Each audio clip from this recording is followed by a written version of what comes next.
Madison Park's office is honestly rather beautiful. It's spacious, with off-white walls that take full advantage of the glow from the city outside the windows.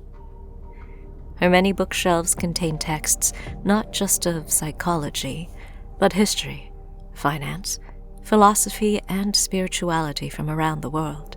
No one who knows her would ever question that she's read every single one of them.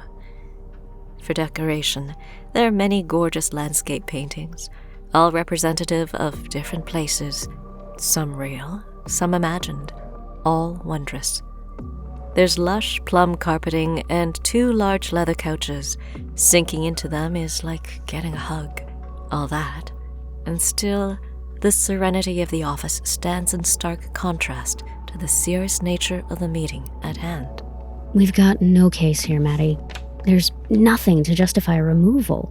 You can send Jack back for a formal interview if you want, but as it stands right now, there's no apparent sign of physical abuse.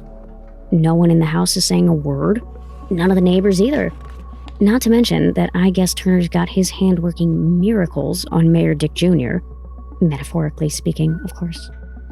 I mean, either that or his honor doesn't want to be thrown into the sun, which is a worthwhile concern.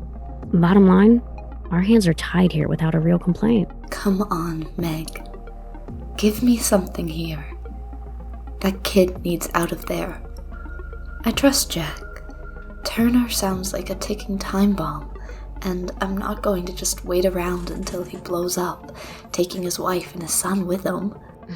Don't get it twisted. You know, there are battles happening right now in the Supreme Court about separating children from superpowered parents on principle because of the supposed inherent dangers they pose to those kids. The thought of that turns my stomach into a fucking pit of worms dosed up with Pop Rocks. But this is a different thing altogether. The kid's not safe. Neither is his mom. So, hey, do what you need to do. I'll fight for you. I'm just saying, don't tie my hands behind my back and ask me to high kick my way to victory. I'll do it. But I've been real fucking lax about my yoga. What about a leak to the press? Something about how the mayor's office is gumming up the works. He's not, though. That's the bitch of it. He's just an asshole who's choosing to be as uncooperative as is humanly fucking possible.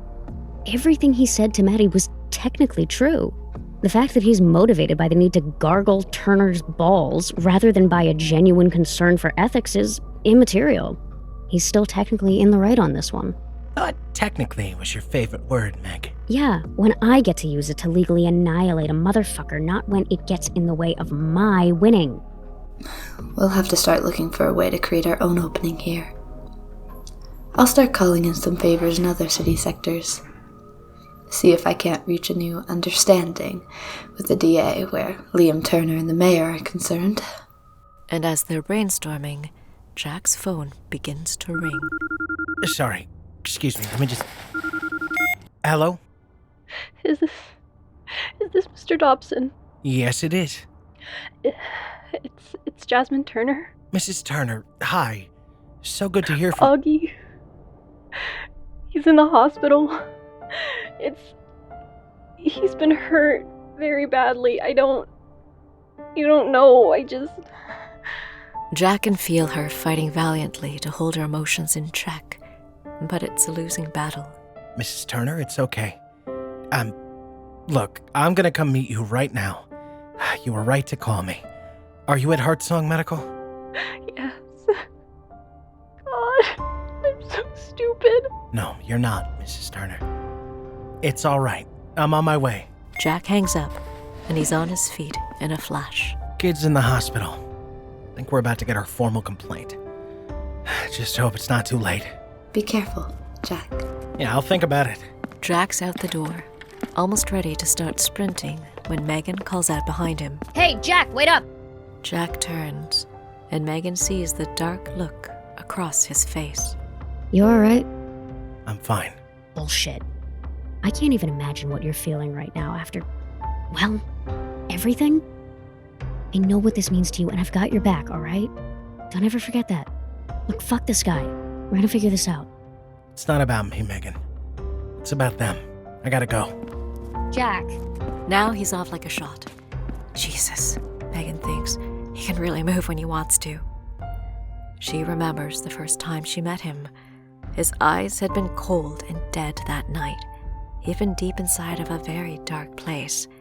But he'd been looking for a reason to not give up then, and she'd been fortunate enough to help him find it. But seeing the look he wears now, she worries if he might be losing himself again to another type of darkness entirely.